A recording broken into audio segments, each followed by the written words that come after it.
अच्छा आप दूसरा ले लो, ये भाजपा एक है तो पीछे कांग्रेस और वो एक छोटा रिचार्ज दिल्ली का भी आ गया, तो दोनों में 3 लोग खड़े हुए थे, भाजपा, कांग्रेस और वो छोटा रिचार्ज। सूरत में आए और आकर एक ने कहा, ये माने दिल पे मत लो, लतीफा है, लाइटर वेन में है। तो एक ने कहा कि मेरे पास इतनी बड़ी दौलत है, इतनी जमीन है मेरे पास, ये हमारे छोटे भाई ने अपनी तकरीर में कहा था। उन्हें कहा इतनी बड़ी जमीन है कि अगर हम जमीन पर फर्टिलाइजर डालकर जब वापिस आते हैं पूरी जमीन पर अनाज खड़ा हो जाता है। तो वो दिल्ली का छोटा रिचार्ज बोला, हाँ इतनी जमीन तेरे पास है कि फर्टिलाइजर डालते हैं और वापिस आए जब तक अनाज उग जाता? बोले हाँ उग जाता। उसने बोला ओ ये तो लंबी छोड़ा, मुझे भी लंबी छोड़नी चाहिए। उसने कहा मेरे पास क्या है तुझे मालूम? तो भाजपा वाले ने पूछा क्या है तेरे पास? बोले मेरे पास इतना लंबा बंबू है कि अगर हमारा दिल नहीं बहलता तो हम एक गांव के तारे को खींचकर सूरत पूर्व में लाते हैं, और जब उसका दिल नहीं भरता तो उसको भरूच में लेकर जाते हैं उस तारे को। तो कांग्रेसी ने पूछा ये बता कि वो बंबू तू कहां रखता? तो उसने कहा तेरे बाप के घर में रखता हूं। अरे ये क्या है? गारंटी कार्ड दे दिए। गारंटी कार्ड से क्या होने वाला है? 2017 में कांग्रेस ने भी किया था ना, ऐलान किया था, लंबी लंबी लाइन थी, घर 9 घर किया था ना। कहां गई कांग्रेस? अब ये छोटा रिचार्ज आके बोल रहा है वो, अरे क्या कर रहे हैं? कब तक जनता को आप धोखा देंगे? अरे प्रधानमंत्री बन गए, मुख्यमंत्री से प्रधानमंत्री बनकर 8 साल हो गए, 15 लाख छोड़ो 15 पैसे अकाउंट में नहीं आए। प्रधानमंत्री बन के 8 साल हो गए, नौकरी नहीं दिए।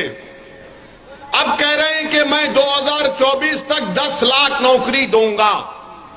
तो ये आपको समझना है कि आपके वोट के लिए आपको झूठ बोला जाता है, आपको धोखा दिया जाता है ताकि आपका वोट हासिल कर लो और उसके बाद आपको भूल जाओ। मजलिस इस तरह की बड़ी बड़ी दावे और बातें नहीं करती हैं। इसीलिए मैं आपसे अपील कर रहा हूं कि 1 दिसंबर के दिन आप अपने वोट को सही तरीके से इस्तेमाल करिए। वसीम कुरैशी मजलिस के उम्मीदवार हैं, उनको कामयाब करिए। अच्छा आप जानेंगे, आप देखेंगे कि हमारे यहां से जाने के बाद कल कांग्रेस और छोटा रिचार्ज के लोग और भाजपा के लोग कल मीडिया को बुला बुला कर बोलेंगे कि ओवैसी ने जो बातें की है ना वो बहुत गंदी थी, बहुत गंदी बातें की उसने, उसको ऐसा नहीं करना चाहिए था। ये जहां कहीं भी जाता भड़काऊ भाषण देता है। अबे क्या मैं क्या भड़काऊ भाईजान हूं? मैंने किसके खिलाफ कहा? मैं किसी के खिलाफ कहता नहीं हूं, सच्चाई को बयान करता हूं तो इनको तकलीफ हो जाती है।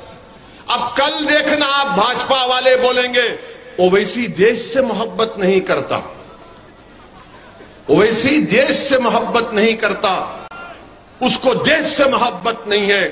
कांग्रेस बोलेगी कि ओवैसी बीजेपी को जिताने के लिए चुनाव लड़ता है, और ये छोटा रिचार्ज बोलेगा ओवैसी देश का दुश्मन है। अब ये तीनों एक हो जाते हैं हमारे खिलाफ। अब आपको मैं बता रहा हूं हमसे नफरत क्यों है, क्योंकि हमने आकर जनता के दरमियान में बाबा साहिब अम्बेडकर के संविधान को सामने रखकर हमने बात को कहा।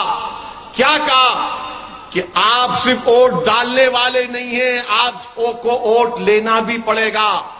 तो वसीम कुरैशी मजलिस का उम्मीदवार नहीं है, जितने यहां पर बैठे हैं, जहां तक मेरी आवाज अल्लाह अपने फजलो करम से पहुंचा रहा है, आप सबको जानना चाहिए कि आप वसीम कुरैशी हैं, आप मजलिस के कैंडिडेट हैं, आपको वोट लेना है। बरसों से आपने वोट दिया मगर आप वोट नहीं ले सके, और आपके दिलो दिमाग में बात दिल डाल दी गई कि नहीं नहीं तुम वोट नहीं ले सकते, तुमको वोट देना तुम्हारा काम है।